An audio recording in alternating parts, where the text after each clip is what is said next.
Shukran sana Grace Nganga kwa taarifa hiyo. Kwa sasa imeibuka kuwa afisa wa polisi Elijah Kibelion Kimoi anadaiwa kumuua Daktari Victoria Mutiso kwa kumpiga risasi katika eneo la Upper Hill, Nairobi. Ana kesi nyingine ya mauaji.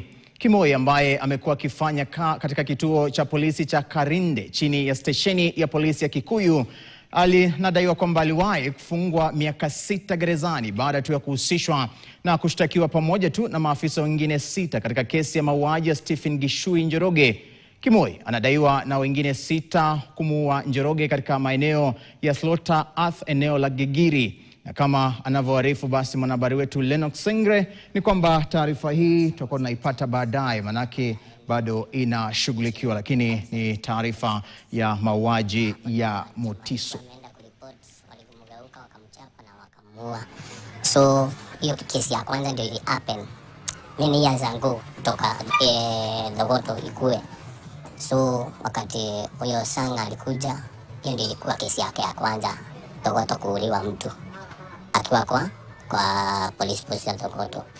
Akakuwa mara hataki watu wakaefanye nini, mara sijui, yani si mtu alikuwa free sana hivyo na watu tena, na akakuwa na kiburi mingi, juu ako na pisto, mara ameenda kuwa full combat.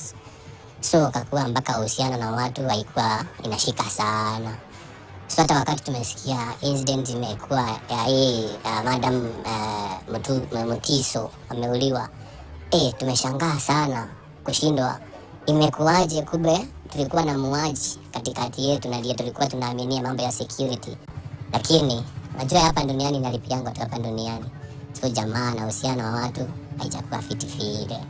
Imekuwa tu tunataka amani sana. Yaani nataka tu kujioneshana na hiyo kiburi mingi. Hivyo tu.